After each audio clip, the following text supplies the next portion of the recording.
Astaghfirullahaladzim, astaghfirullahaladzim, astaghfirullahaladzim, alladzi la ilaha illa huwal hayyul qayyum, atubu ilaih.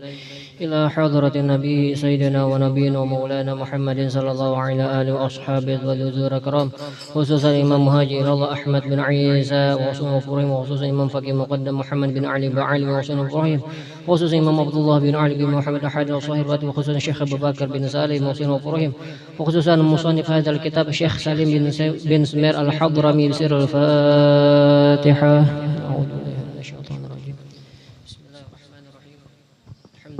رب العالمين الرحمن الرحيم مالك يوم الدين إياك نعبد وإياك نستعين اهدنا الصراط المستقيم صراط الذين أنعمت عليهم غير المغضوب عليهم ولا الضالين آمين. بسم الله الرحمن الرحيم. السلام عليكم ورحمة الله وبركاته.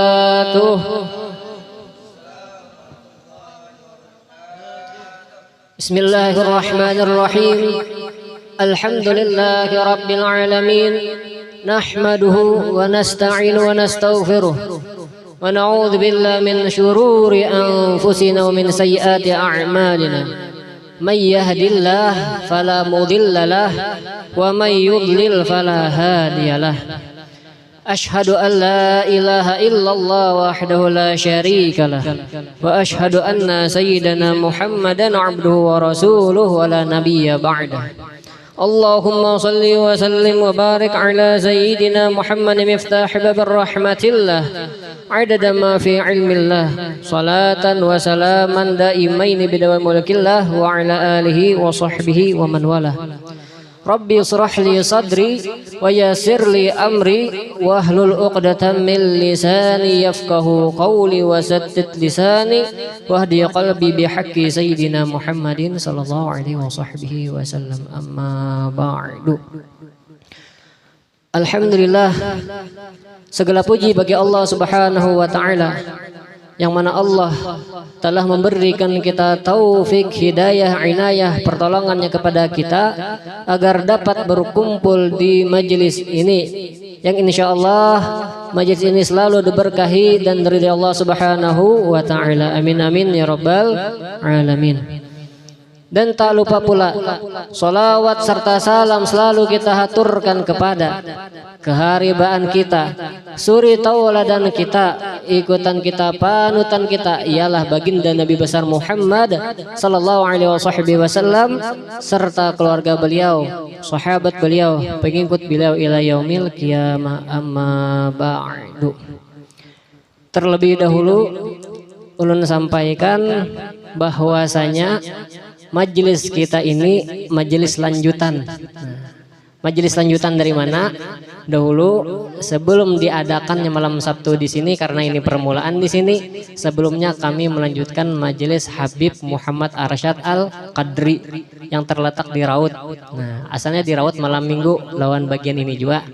Nah, karena Sidin meninggal dunia sebulan yang lalu kurang lebih sebulan yang lalu, karena Sidin meninggal dunia, cari tempat di mana yang pas dan alhamdulillah di rumah sini kawa. Nah, diisi karena ulun mendiami di sini juga pas salajur manyar juga kan melanjutkan majelis Habib Muhammad Arsyad Al-Qadri di sini. Nah, ini bukan majelis baru tapi majelis lanjutan Habib Arsyad Al-Qadri. Nah, maka karena ini majelis lanjutan, insyaallah kitab yang akan ulun sampaikan di sini ialah kitab tentang fikih. Nah, tentang fikih, yang mana kitab ini setiap pondok pesantren pasti dilajari kitab ini. Di Indonesia ini lebih umumnya kelas 1-nya pasti dilajari kitab ini. Kitabnya yang bernama Safinatun Najah. Safinatun Najah ini apa artinya? Safinah artinya kapal, Najah artinya keselamatan. Artinya semoga dengan berkat membaca kitab ini, kita yang hadir di sini baratan diselamatkan oleh Allah Subhanahu wa taala berkat musannif kitab ini. Nah, karena ini kitabnya sudah ada versi terjemahnya. Nah, di sini kita versi terjemahnya. Di dalam tablet ulun ini versi bahasa Arabnya dan versi syarah daripada terjemahannya ini. Nah, Namanya di dalam bahasa Arab itu ada namanya matan, ada syarah. Matan itu sekadar kesimpulan daripada syarahnya. Nah, sedangkan syarah itu penjelasan daripada penjelasan matannya tadi. Maka karena itu supaya di sini dapat paham juga barataan, di sini ada kitab. Nah, kitabnya dibagi barataan yang hadir di sini. Nah, bagiakan. Nyaman bisa membaca barataan kan? Ini berapa orang di belakang? Nah. Ini ada kitab gratis saja dibariakan. Berapa orang di belakang? Nah, supaya apa membaca juga. Ada lagi belakang lah. Di mana ada? Nah, di muka nah. Itu bagian di sana. Misalkan sudah cukup, cukup lah. Di muka sudah cukup lah. Biar sudah cukup belakang juga. Ini masih banyak kitabnya. Belakang sana pang belakang bila kada cukup juga belakang dulu. Belakang sana. Nah, ini kitabnya bernama Terjemah Safinatun Najah supaya dapat membaca barataan. Ya bila ulun dia membacakan sebagian kena ada yang aja berdije mata. Nah, ada kitabnya ini nyaman lagi membaca juga. Nah, sama pada membaca kita. Sama pada belajar di sini. Nah. Kitab Terjemah Safinatun Najah. Sudah dapat barataan leh? Sudah dapat barataan, alhamdulillah. Nah, di sini kitab namanya Terjemah Safinatun Najah, Panduan Fikih Dasar Mazhab Syafi'i. Sebuah buku yang membahas tentang hukum-hukum fikih dengan bahasa yang singkat, ringan dan mudah dimengerti sebagai panduan kita dalam beribadah demi meraih karidha Allah Subhanahu wa taala. Karangan Syekh Salim bin Smir Al-Hadrami. Sedikit biografi singkat pengarang kitab ini. Nah, orang yang mengarang kitab ini makam beliau berada di Indonesia. Nah, tapi Sidin kelahiran Hadramaut. Sidin dilahirkan di Hadramaut, tetapi Sidin meninggal dunia di Indonesia, lebih tepatnya di Batalia. Siapa tahu Batalia di mana? Batalia di Jakarta. Nah, dahulu kan namanya Jakarta tuh Batalia. Nah, Sidin ini meninggalnya dimakamkan di Batalia di Jakarta pada tahun 1855 Masehi. Sebelum kemerdekaan Indonesia 57 tahun. Nah, sebelum 50 tahun kemerdekaan Indonesia, Sidin meninggal di Batalia di Jakarta. Lebih tepatnya di Tanah Abang di Jakarta sana. Nah, di sana Sidin meninggal dunia katanya di bawah Masjid Makmur. Tetapi setelah dicek di bawah Masjid Makmur ternyata tidak ada ditemukan makam. Ternyata makam beliau pengarang kitab ini dipindah ke tempat pemakaman umum TPU. Nah, di sini sampai wah ini karena tahu makam Sidin di mana, tapi yang pasti letaknya di Jakarta. Nah, pengarang kitab ini. Orang tua pengarang kitab ini pun luar biasa. Nama beliau Syekh Abdullah. Syekh Abdullah. Syekh Abdullah.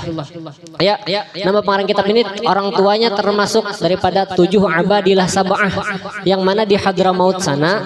7 abadilah sab'ah ini termasuk orang yang paling alim se-Hadramaut 7 orang. Di antaranya orang tua pengarang kitab yang kita baca ini, Syekh Salim bin Smir Al-Hadrami. Nah, termasuk orang tua beliau termasuk orang yang paling alim di zamannya, sejaman dengan pengarang Habib Abdullah Basaudan.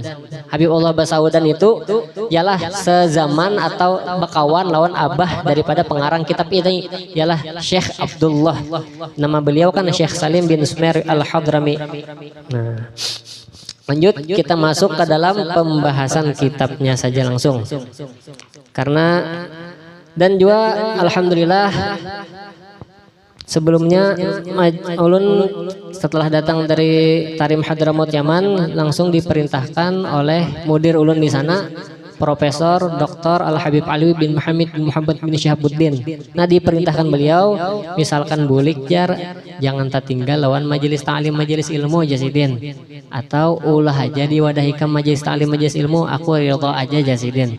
Nah, dan pula ulun karena sebelum ke Tarim Hadramaut Yaman ulun sempat belajar di Pondok Pesantren Nurul Muhibbin Barabai selama 7 tahun yang dipimpin oleh Kiai Haji Muhammad Bakhit. Nah, dan guru Bakhit ulun sudah juga padah lawan Sidin bahwasanya pas ulun nikahan semalam ulun bepadah lawan Sidin bahigaan duduk jar ulun Pak, jangan ngomong nyau bapak, bapak ngasutun kiau bapak. Pak, insya Allah karena pas bulik hendak ada majelis di rumah. Menurut pian namanya apa yang bagus ya? Jar ulun dibetakonan guru bakhit. Jawaban guru bakhit apa? Jar Sidin gabung ja nama Nurul Muhibbin lawan ikam sekolah di Tarim tuh digabung ya Sidin. Nah namanya ulah aja. Aku meridoi ja Sidin. Nah gitu. Bah tupang ulun batakon lagi lawan guru ulun di Tarim Hadramaut sana. Lawan Habib Alwi bin Muhammad bin Syahabuddin tadi betakon pulang Sidin apa nama yang bagus ya ulun kan betakon. Mbah tuh jawaban Dokter Alwi apa? Ada pesannya di wadah ulun. Bismillah walhamdulillah wassalatu wassalamu ala rasulillah wa ali wa man walah.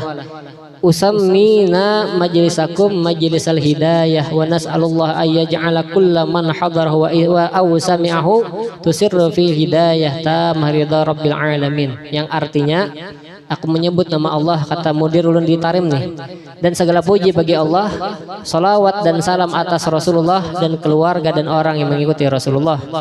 Aku beri nama jar Dokter ulun di Tarim Hadramaut nih, aku beri nama majelis kalian, majelis kita nih diberi nama oleh mudir ulun di Tarim sana majelis hidayah namanya. Nah, majelis hidayah, semoga aku meminta kepada Allah kata Sidin bahwasanya Allah jadikan tiap-tiap orang yang hadir di majelis tersebut atau orang yang mendengar pembacaan di majelis tersebut, Allah mudahkan orang tersebut mendapatkan hidayah yang sempurna, yang supaya mendapatkan dari Allah Subhanahu wa taala. Nah, itu didoakan Sidin majelis kita nih. Lanjutannya apa lagi? Wa ayyutalliqa lisanakum bid'awati wad dalala 'ala Allah wa rasulih. Dan semoga Allah mudahkan lisan kalian untuk berdakwah di jalan Allah Subhanahu wa taala. Dan semoga Allah mudahkan semua urusan kalian dan orang yang mendukung majelis tersebut. Semoga Allah mudahkan segala urusan. Yusir al-Fatihah aja Sidin. Nah, ujungnya Yusir al-Fatihah tuh Hadramaut kebiasaan misalkan bertawasul ujungnya bisir al-Fatihah. Itu orang Hadramaut nah kebiasaan gitu. Maka karena itu alhamdulillah majelis kita ini sudah dapat doa daripada Kiai Haji Muhammad Bakhit lawan Profesor Dr. Alwi bin Muhammad bin Syahabuddin. Dua mudir pondok pesantren sudah dapat izin daripada beliau. Dan karena itu ulun alhamdulillah karena dapat izin beliau otomatis dapat perintah langsung dari Sidin kan. Jadi alhamdulillah sudah dapat izin dari perguruan seorang. Langsung kita masuk ke dalam kitabnya. Buka halaman yang bertulisan muqaddimah. Nah, muqaddimah aja kita dulu masuk. Ada tulisan muqaddimah. Sudah dapat muqaddimah? Hanya bismillahirrahmanirrahim. Sebelum daftar isi, ada tulisannya muqaddimah. Kita bacalah. Bismillahirrahmanirrahim. Alhamdulillahirabbil alamin. Wa bihi nasta'inu ala umurid dunya waddin. Wa sallallahu wa sallam ala sayyidina Muhammadin khatamin nabiyyin wa alihi wa sahbihi ajma'in. Wa la hawla wa la quwwata illa billahil aliyyil azim. Muqaddimah ini artinya pendahuluan daripada sebuah kitab.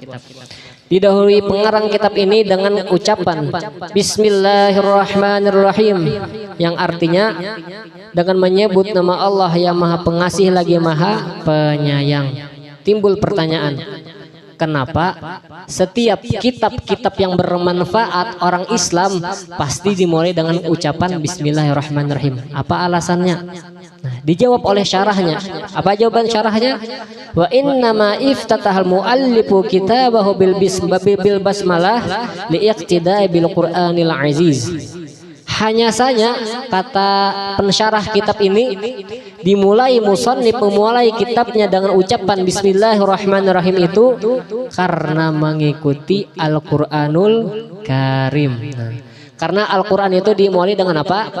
Bismillahirrahmanirrahim. Nah, maka karena itu musannif pun karena Al-Quran dimulai dengan ucapan Bismillahirrahmanirrahim, maka pengarang kitab kita yang kita baca maka memulai pula dengan Bismillahirrahmanirrahim. Dan selanjutnya wali amali biqaulihi sallallahu alaihi wasallam kullu amrin dzibalin la yubda'u fi bismillahirrahmanirrahim fahuwa aqta. Alasan keduanya apa? Ialah karena mengamalkan sabdanya baginda Nabi Sallallahu Alaihi Wasallam, setiap perkara yang kita anggap penting perkara tersebut, apabila perkara itu tidak dimulai dengan kalimat Bismillahirrahmanirrahim, maka perkara yang tersebut ialah kurang barokah. Nah, sedikit barokahnya, misalkan kita memulai apapun, makankah, minumkah, majeliskah, maulah kitabkah, yang kita anggap penting perkara itu, kada dimulai dengan ucapan Bismillahirrahmanirrahim, maka barokahnya kurang. Lancar-lancar tapi kada barokah. Ibaratnya makan tuh banyak tapi karena rasa kanyangnya, nah nyaman lah itulah. Makan banyak 3 piring 4 piring tapi kanyangnya kada berasa, kada nyaman oleh. Coba nyaman tuh misalkan makan sepiring tapi langsung kanyang, tuh nyaman. Sudah duit kadaharan ya leh, duit kadaharan misalkan apa-apa gitu. Nah barokahnya yang pentingnya. Nah maka karena itu musannif ini kitab memulai kitabnya dengan ucapan Bismillahirrahmanirrahim. Nah, dan juga disebutkan di dalam syarahnya bahwasanya Bismillahirrahmanirrahim itu ada 5 hukum. Nah ini jarang orang sampaikan. Bismillahirrahmanirrahim itu terdapat 5 hukum. Hukum pertama, terkadang Bismillahirrahmanirrahim itu hukumnya wajib. Ketika apa? Ketika di dalam sholat. Nah, maka karena itu misalkan kita sambahyang kada mengucapkan Bismillahirrahmanirrahim, sambahyangnya sahkah kadakah?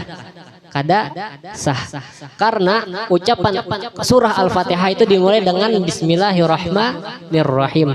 Beda hal misalkan yang suah umrah sembahyang di Mekah atau kota Madinah, imamnya langsung Alhamdulillahirabbil alamin, kada pakai bismillah itu apakah sah? Sah saja, karena salat yang dimulai dengan Bismillahirrahmanirrahim itu cuma mazhab kita Imam Syafi'i. Sedangkan orang yang berada di Mekah, Madinah, mereka kebanyakan bermazhab Imam Maliki. Imam Maliki kada wajib bacaan bismillah ketika sholat. Tapi kita yang berada di Indonesia, karena umumnya kita bermazhab Syafi'i, maka karena itu apabila kita sholat, kita wajib membaca Bismillahirrahmanirrahim. Itu hukumnya wajib. Hukum pertama tadi bismillahnya ada 5 hukum. Pertama wajib ketika sholat. Yang kedua, hukum mengucapkan Bismillahirrahmanirrahim itu, yang kedua ialah haram. Apabila aja hukum mengucapkan Bismillah haram, ialah ketika ingin mengerjakan maksiat. Misalkan nih hendak menggawe maksiat, minum khamar, atau bahasa wahininya malaga kah, atau jinet kah, atau hendak berzinah, tapi dimulai dengan kalimat Bismillahirrahmanirrahim. Tangan sudah ada botol malaga, hendak meminum, itu haram hukumnya mengucapkan Bismillah. Janganlah. Misalkan hendak melakukan maksiat, apakah hendak misalkan hendak mencuntan, nah taniat di hati itu di sebarang tuh ada duit orang pindah kayak dompetnya hendak gugur, taniat di hati hendak mencuntan ya Bismillahirrahmanirrahim supaya barokah aja. Nah bismillahnya supaya barokah tuh kada tuh luput namanya, karena hendak menggawi maksiat dengan dimulai dengan kalimat yang baik bismillah, itu tidak diperbolehkan, hukumnya haram. Kayak minum bisyurbil khamar, contohnya kayak minum khamar, atau zina, atau main slot. Kau ini misalkan hendak memicik nih, kan slot tuh kan di HP kan, hendak memicik kopi dapat nih apa namanya 777 itu apa tuh.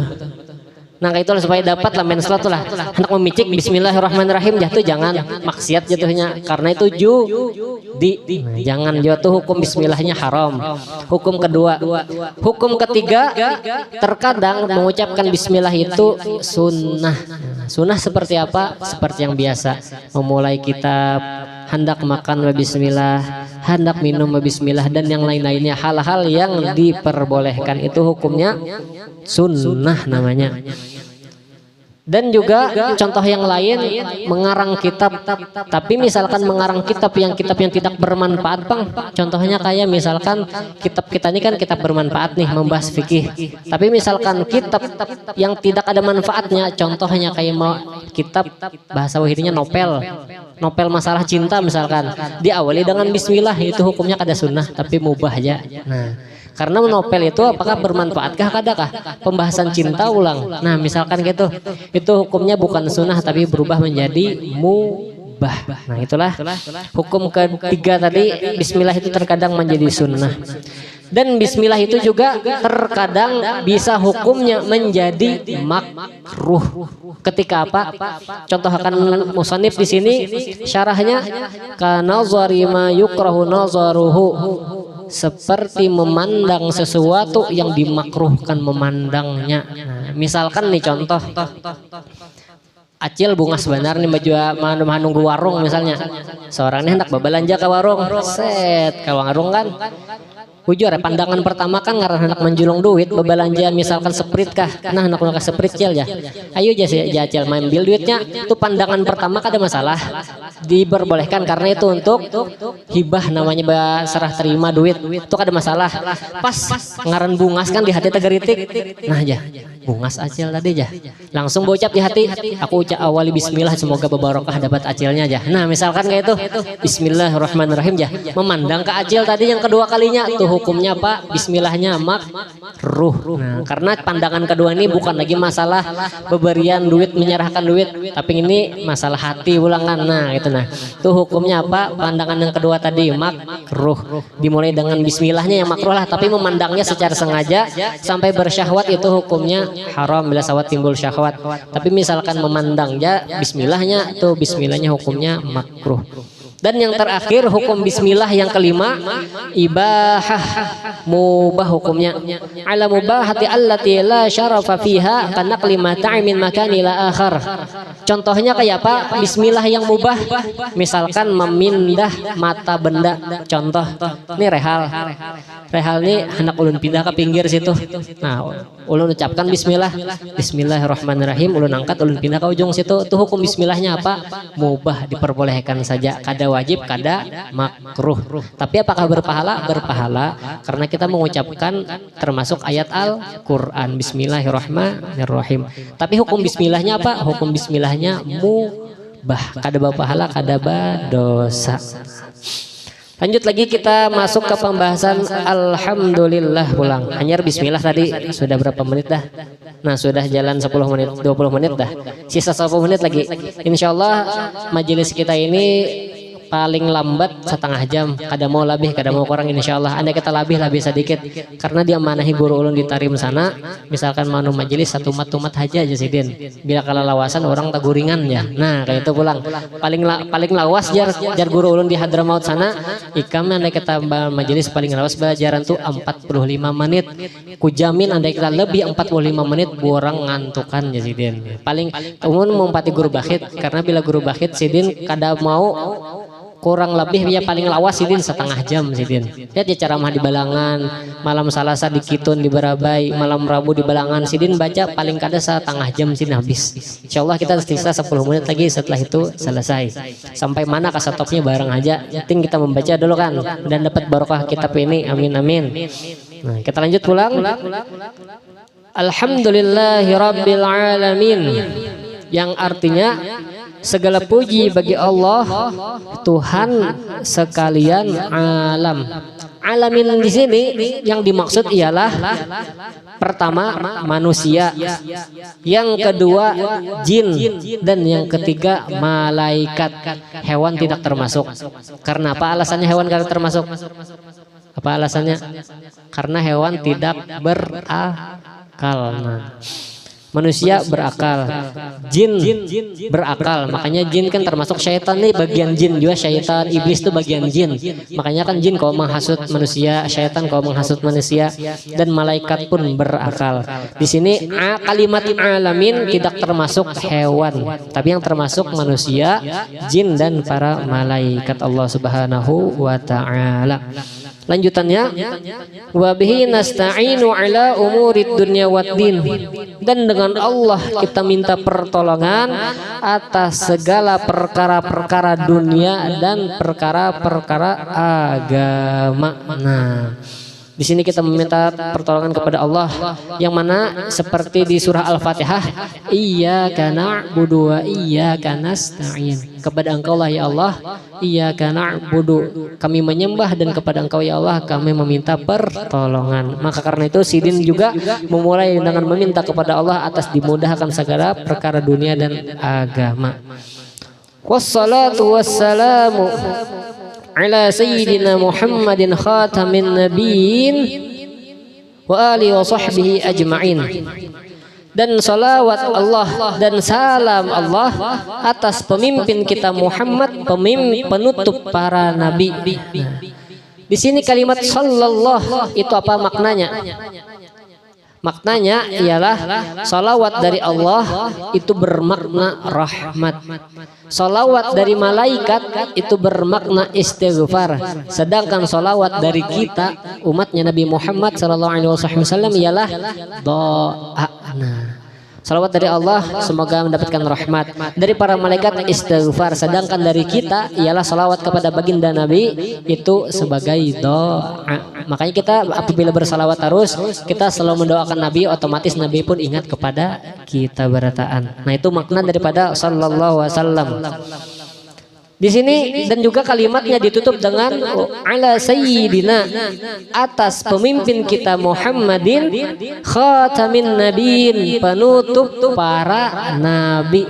Artinya misalkan ada zaman wahini mengaku nabi itu nabi palsu, karena nabi itu yang terakhir Nabi Muhammad sallallahu alaihi wasallam.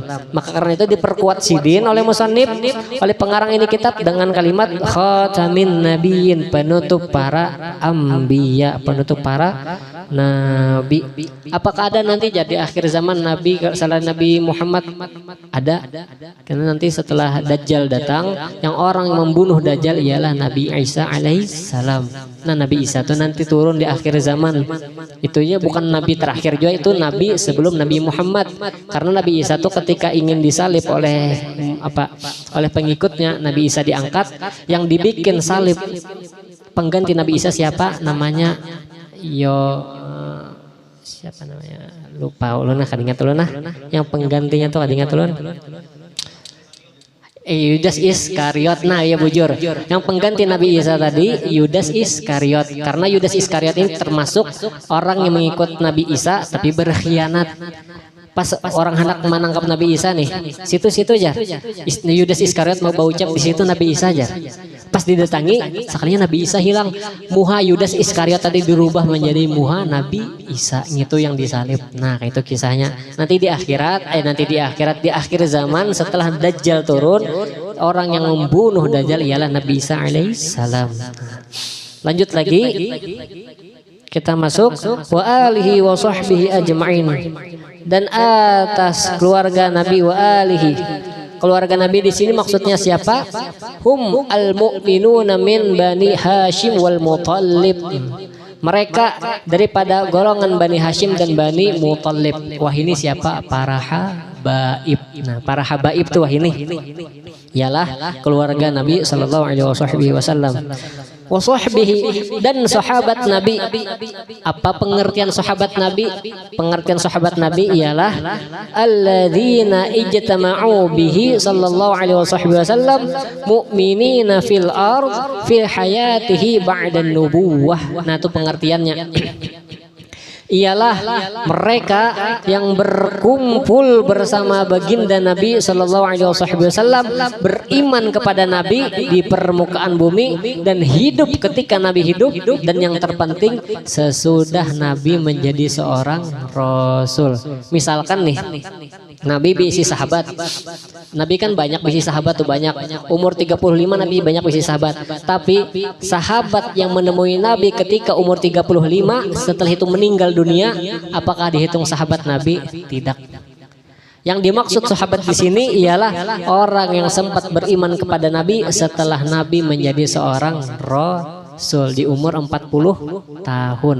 Umur 40 tahun Nabi sudah menjadi seorang rasul. Setelah itu Nabi mempunyai sahabat Abu Bakar, Umar, Utsman, Ali masih hidup di masa Nabi menjadi seorang rasul. Itulah yang dikatakan sahabat.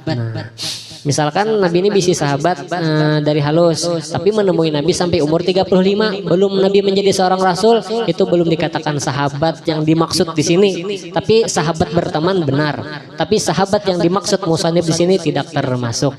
Karena sahabat yang dimaksud di sini orang yang beriman kepada Nabi setelah Nabi menjadi seorang rasul. Paham? Alhamdulillah. Lanjut sedikit lagi. Setelah itu dan perlu diketahui jumlah bilangan sahabat baginda Nabi Sallallahu Alaihi Wasallam di kitab ini kada disebutkan, tapi ulun baca di syarahnya. Jumlah bilangan sahabat baginda Nabi Sallallahu Alaihi Wasallam pada hari wafatnya Nabi berjumlah mi'atu alfin wa arba'atun wa ishruna alfan, qalahu Abu Zur'ah. Ialah sahabat Nabi berjumlah 124.000. Misalkan ada pertanyaan, berapa jumlah seluruh sahabat Nabi di masa baginda Nabi Sallallahu Alaihi Wasallam? Bisa kita sambat jumlahnya 124.000 sahabat. Nah, dan termasuk ya katanya sahabat Nabi ini ada yang sampai Aceh ya, ada yang sampai Hadramaut, kesana kemari ya tersebarnya. Ada yang mengatakan demikian. Tapi wallahu a'lam bishawab. Dan sahabat yang terakhir meninggal dari sahabat Nabi Sallallahu Alaihi Wasallam siapa namanya? Ialah Abu Tufail. Nah, Abu Tufail itu sahabat yang terakhir meninggal setelah Nabi Muhammad Sallallahu Alaihi Wasallam. Wa kulluhum udulun, dan seluruh mereka sahabat Nabi Sallallahu Alaihi Wasallam semuanya adil. Wa afdaluhum al-ashru mubashshiruna bil jannah. Dan di antara seluruh sahabat Nabi yang paling afdal ada 10 orang, yang mana 10 orang ini sudah dijamin Nabi masuk surganya Allah Subhanahu wa taala. Pertama, siapa sahabat yang dijamin Nabi masuk surga? Sudah pasti Sayyidina Abu Bakar As-Siddiq, itu pertama. Yang kedua siapa? Khalifah kedua siapa? Umar bin Khattab. Biasa kita bulan Ramadan apa? Abu Bakar As-Siddiq radhiyallahu anhu. Yang kedua Umar bin Khattab radhiyallahu anhu. Dan yang ketiga siapa? Utsman bin Affan. Itu orang yang ketiga dijamin masuk surganya Allah Subhanahu wa taala. Dan yang keempat pastilah siapa? Sayyidina Ali bin Abi Thalib. Itu yang keempat. Dan yang kelima namanya Sa'ad bin Abi Waqqas. Itu yang kelima, Sa'ad bin Abi Waqqas. Dan yang keenam Sa'id bin Zaid. Sa'id bin Zaid. Nah, itu yang keenam. Dan yang ketujuh Talhah bin Ubaidillah. Yang ketujuh dijamin masuk surga, Talhah bin Ubaidillah. Dan yang kedelapan Zubair bin Awam. Itu dijamin dia masuk surga, Zubair bin Awam, nama sahabat. Yang kesembilan Abu Ubaidah bin Al-Jarrah. Itu yang kesembilan yang dijamin masuk surga, Abu Ubaidah bin Al-Jarrah. Dan yang terakhir sahabat yang paling sugih di masa Nabi, siapa kira-kira? Abdurrahman bin Auf. Beliau termasuk orang yang dijamin masuk surganya Allah Subhanahu wa taala. Diperkirakan ya harta Abdurrahman bin Auf itu jakanya wahini jar. Kemungkinan tuh sekitar 300 triliun kah? 32.000 triliun. Amun kada salah ulun membuka di YouTube, kemungkinan andai kita diperhitungkan uang yang dimiliki Abdurrahman bin Auf itu andai kita sekarang itu sekitar 32.000 triliun. Luar biasa banyaknya. Makanya Abdurrahman bin Auf ini termasuk orang yang paling sugih di masa baginda Nabi Sallallahu Alaihi Wasallam. Nah, kita lanjut lagi karena sampai ada waktunya. Wala haula wala quwata illa billahil aliyil azim. Tidak ada wala haula, tidak ada daya anil ma'isyah. Tidak ada daya dan upaya, tidak ada daya dan tidak ada kekuatan illa billahil aliyil azim, kecuali dengan taufik dari Allah yang maha tinggi dan lagi maha besar. Nah, Mungkin kita sampai sini saja. Yang supaya diingatkan kembali manfaat faidah yang kita sampaikan tadi, pertama ialah bismillah tadi, karena dimulai dengan mengikuti Al-Qur'anul Karim dan juga mengikuti sunnahnya baginda Nabi SAW. Setiap perkara yang kita anggap penting tidak dimulai dengan bismillah, maka perkara tersebut kurang barokahnya. Nah, mungkin sekian dapat ulun sampaikan, kita tutup sampai sini. Insyaallah bila panjang umur sehat semua, semoga Allah panjangkan umur kita, Allah sehatkan badan kita, Allah luaskan rezeki kita, Allah fahamkan kita dalam ilmu agama, semoga menuju surganya Allah Subhanahu wa taala. Insyaallah minggu depan bila panjang umur kita lanjutkan lagi. Di sebelahnya halaman 11 ialah faslun arkanul Islam khamsatun. Rukun-rukun Islam ada 5, sambil ulun jelaskan di dalam syarahnya. Insyaallah kita lanjutkan minggu depan. Mungkin sekian dapat ulun sampaikan, salah khilaf mohon dimaafkan. Wabillahi taufiq wal hidayah wa ridha wal inayah. Wassalamualaikum warahmatullahi wabarakatuh.